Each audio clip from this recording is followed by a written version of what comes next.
Hola, ¿qué tal? Y bienvenidos a las reseñas de javiergutierrezchamorro.com. Esto que estáis viendo es el alunizaje del Apolo 15 en el año 1971, pero hoy no es 1971. De hecho, cuando estéis viendo este vídeo será el 3 de mayo de 2023, y es 3 de mayo de 2023 porque es cuando en España se lanzarán los nuevos Bulova Lunar Pilot de 43 milímetros y medio, que si bien llevan unos meses disponibles en algunos mercados, pues esta es la fecha en la que se presentan aquí.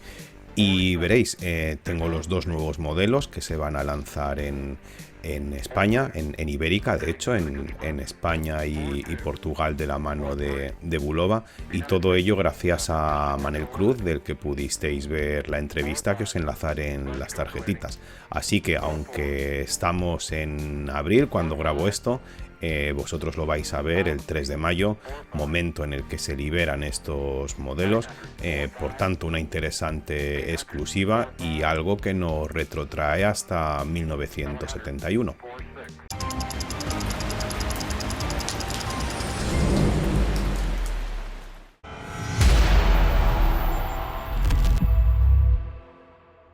Ignition sequence start. Engines on.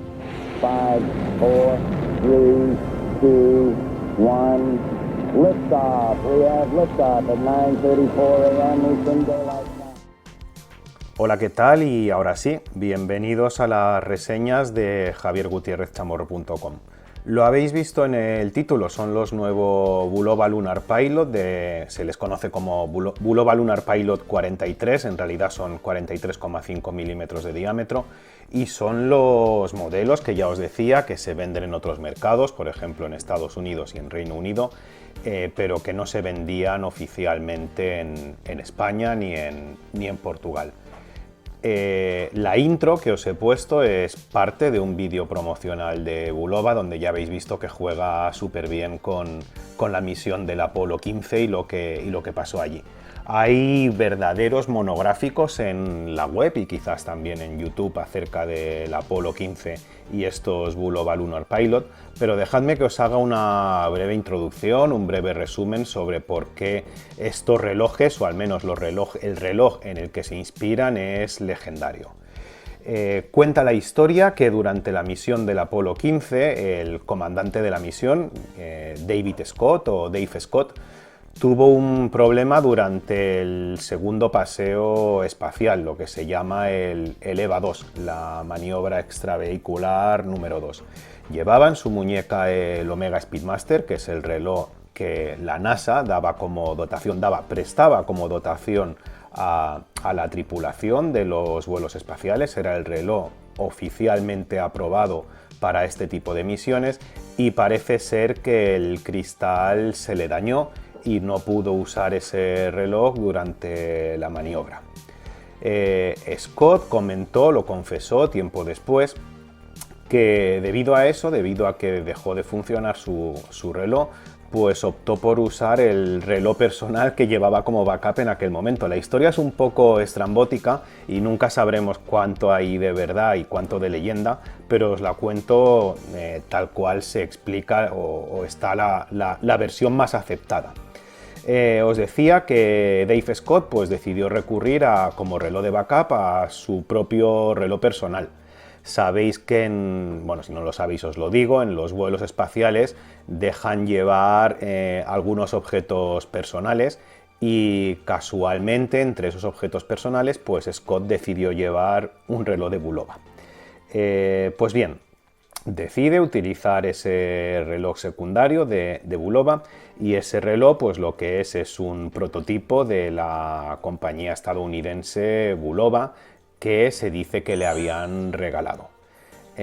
Vamos a recordar que Bulova pues ya fabricaba cosas para el gobierno estadounidense, y que de hecho eran suministradores oficiales de instrumentos para la NASA que se utilizaron en diferentes misiones, entre ellos relojes para el tablero de instrumentos y cosas así.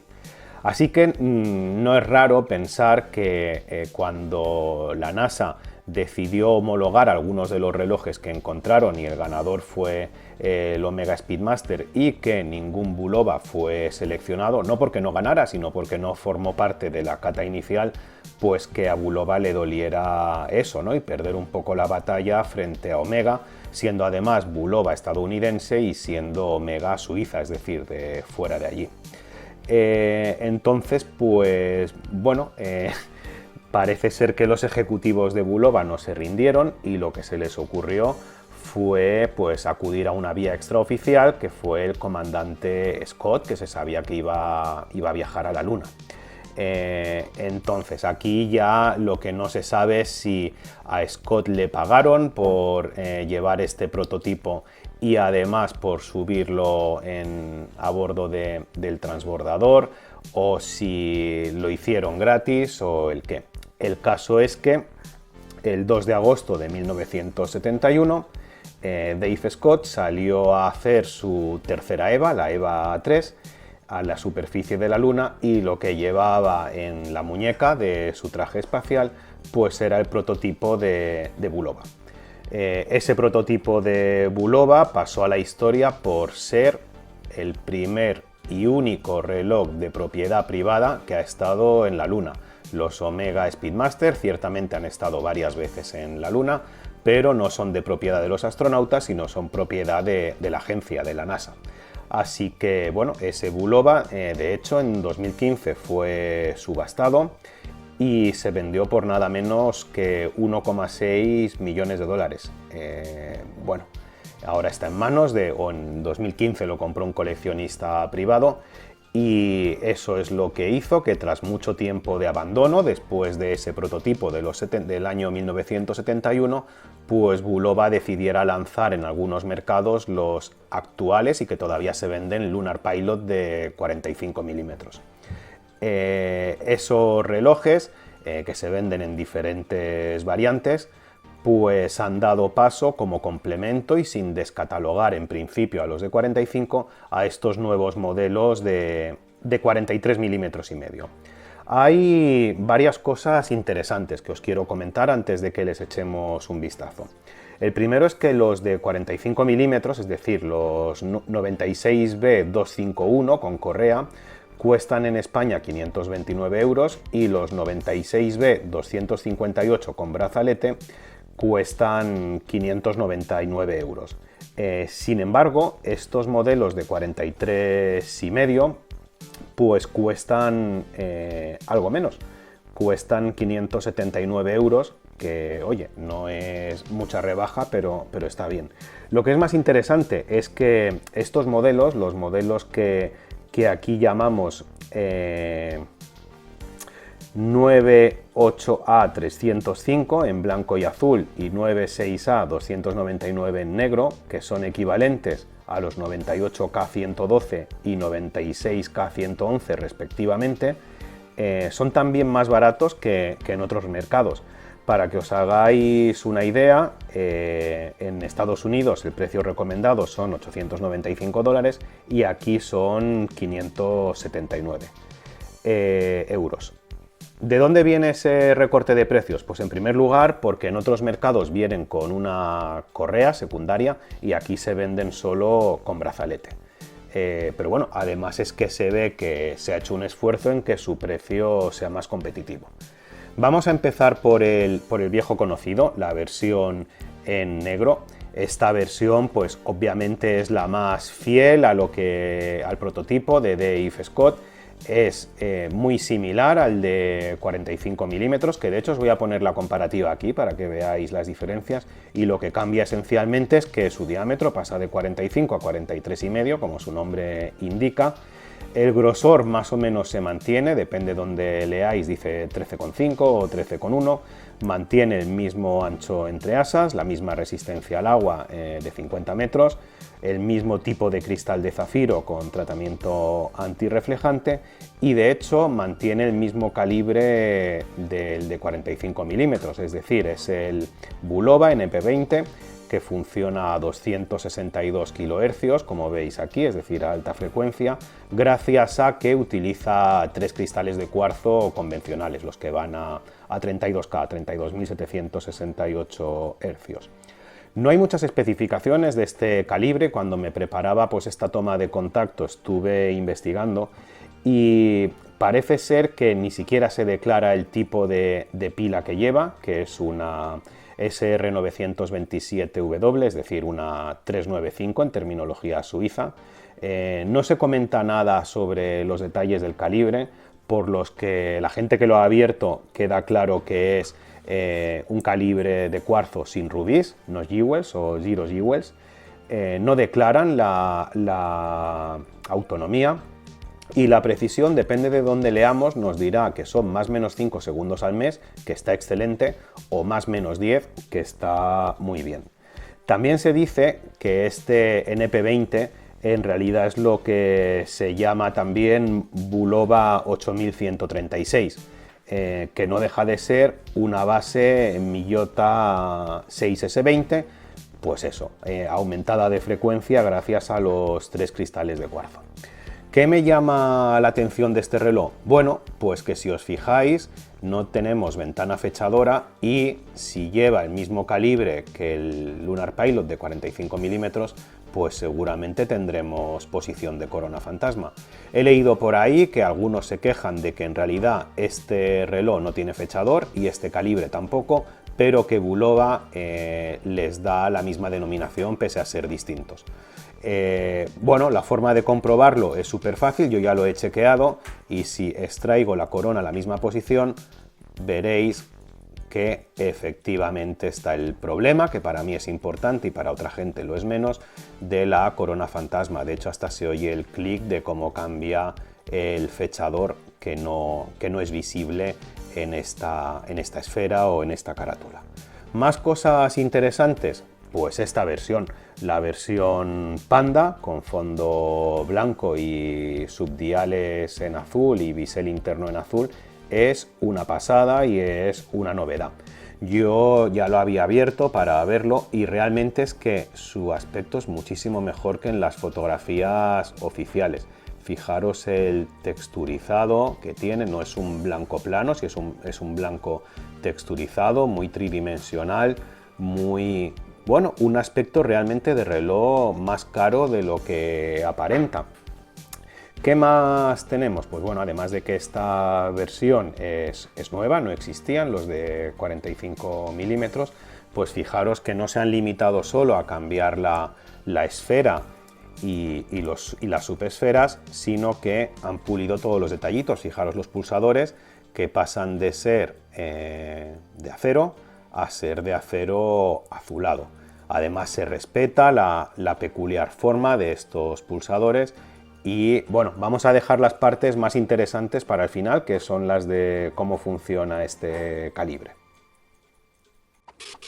Empezamos con la versión en negro para que os deis cuenta que aunque podría parecer que es el mismo reloj que el de 45 milímetros pero hecho pequeño, en realidad hay ciertos detalles muy sutiles, algunos casi imposibles diría de descubrir por nosotros mismos, pero que a medida que lo vas viendo te vas dando cuenta de ellos. El primero es el logotipo de Bulova. Fijaros que no es el típico que utiliza Bulova en la mayoría de sus relojes, y es que como nos explicó Manel Cruz en la entrevista acerca de Bulova, a Bulova le gusta jugar con este tipo de cosas, es decir, este logotipo es más bien el que está inspirado en el que usaba Dave Scott en su prototipo, y han intentado pues replicarlo para que sea parecido al de aquel reloj.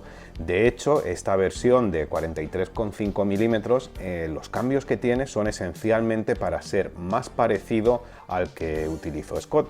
En particular, pues en cuanto a detalles de esfera, en cuanto a la carencia de fechador como en el original, y en suma una esfera algo más fiel y más inspirada en aquel reloj. He decidido poner en marcha el crono para que veáis cómo se comporta. Fijaros que ha empezado con el contador de segundos a las 3. Es una pasada verlo y por motivos de ahorro de energía pues termina parándose para no agotar la pila, y entonces es solo la trotadora central la que sirve de totalizador de segundos y la esfera de las 9 que es el totalizador de minutos. No obstante, os lo voy a volver a mostrar porque otra complicación que tiene este reloj es que tiene flyback. Sabéis que en cualquier crono esto es inicio y parada y esto es reseteo. Fijaros, el crono está en marcha y lo voy a resetear.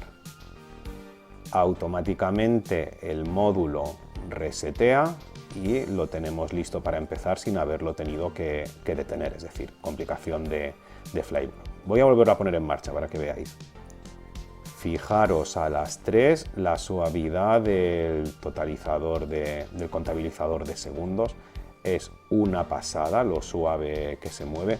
Y bueno, en este sentido, deciros también que dije al principio que la precisión era según donde leyeras de más o menos 5 segundos al mes o de más o menos 10 segundos al mes. Me equivoqué, es más o menos 5 segundos al año o más o menos 10 segundos al año, dependiendo de dónde lo leamos. Es un alucine, me gustaría poderos transmitir además lo bien que funcionan los pulsadores para detener, para reanudar, para resetear, van súper suaves y con mucha precisión y es una pasada. Y nos vamos a la siguiente unidad, la Panda, para que la veáis. Tenemos el mismo comportamiento que habéis visto. Fijaros lo cuidados que están los detalles, mientras que en el negro, el inspirado en los relojes lunares de entonces, obviamente la legibilidad y el contraste tenía que ser máximo, de ahí a que los contornos de las manecillas y de los índices sean todos en blanco, mientras que en esta versión Panda pues han jugado un poco con los contornos plateados, al igual que lo están algunas superficies de la caja, como os había comentado. El perfil está espejado, la parte exterior del bisel está cepillada. En las asas tenemos el mismo juego, en el brazalete, parte central pulida a espejo, partes extremos laterales cepillados, y bueno, le da ese toque de reloj algo más refinado que yo creo que le queda muy bien. Vamos a dejarlo funcionando porque es una pasada, es un deleite verlo cómo se mueve, cómo corre. Es una suavidad extrema, realmente es algo que es difícil de ver y que me encanta porque sientes eso, ¿no? Los 262 kHz pues funcionando. Sabéis que me gusta usar los relojes varios días antes de daros mi impresión. En este caso me daba cosa, como los tengo que devolver, pues no lo he estado usando, no le he ajustado el brazalete por miedo a rayarlo. Y sí que os lo voy a mostrar en la muñeca, pero os quería mostrar la calidad de construcción donde ni Bulova ni Citizen defraudan. La inscripción acerca de la EVA 3 que os comentaba, la corona pulida a espejo y con el isotipo de Bulova, y fijaros aquí el cierre de muy buena calidad, muy grueso, firmado y de tipo mariposa.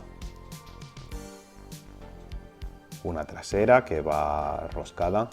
Ya os decía, 5 atmósferas de resistencia al agua. Podrían haber dado 10 y mira, hubiera sido una diferencia interesante, y así es como se ve. Aquí lo veis en mi muñeca de 17 centímetros y medio. Es un reloj grande, pero no es exageradamente grande, como quizás sí que lo es el de 45.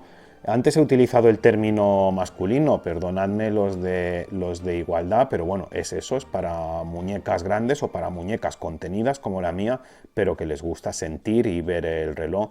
Una legibilidad que es una pasada, y eso que esta versión Panda yo creo que han primado un poco la belleza por encima de la legibilidad, pero fijaros que lo podemos leer en cualquier condición sin mayor problemas. Y el negro, para que veáis la diferencia, súper buen contraste, una esfera muy neutra,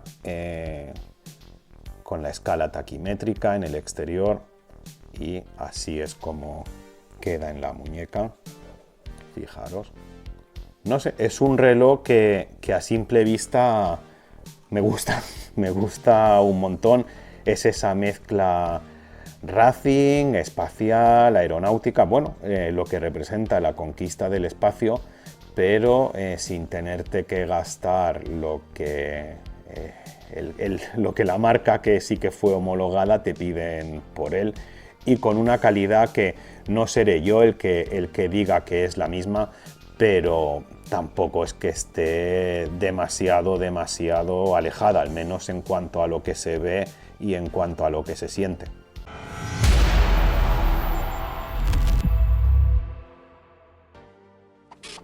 Vamos a empezar con la prueba del loom, y en este caso he escogido el formato un poco como la guerra de looms que habéis visto en otros vídeos. Va a ser un plano continuo en tiempo acelerado y podréis ir viendo pues cómo evoluciona el loom de estos dos Lunar Pilot. Vamos a apagar la luz y aquí los veis, es una intensidad bastante fuerte, es un loom que parece BGW 9 y bueno, la verdad que la pinta es muy buena. Lo que habéis visto, que los relojes están sin abrir, todavía tienen los plásticos protectores, nada más los recibidos los he puesto a cargar y ya. Es decir, en la realidad debería funcionar algo mejor porque, queramos que no, esos plásticos protectores pues algo de intensidad quitan a la hora de captar la luz y a la hora de reflejarla. Así que vamos a dejarlo y a ver cuál es el resultado.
A menudo queréis saber la distancia entre asas, el Lactulac, el largo de la caja. Es una de las medidas que demuestran, que ponen de relieve cómo se va a sentir este reloj en la muñeca, independientemente de su diámetro. Y ya lo estáis viendo aquí, son 53,2 milímetros de longitud. Son unas asas pronunciadas y voluminosas, así que en la muñeca se sentirá como un reloj grande, masculino, que es lo que todos esperamos de una pieza así.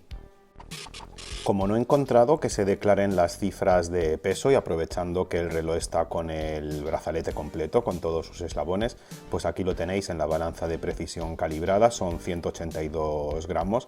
Es lo que cabría esperar en un reloj completamente de acero inoxidable y de estas dimensiones. Y en la muñeca ciertamente se debe sentir contundente, que es una sensación que a mí personalmente me agrada.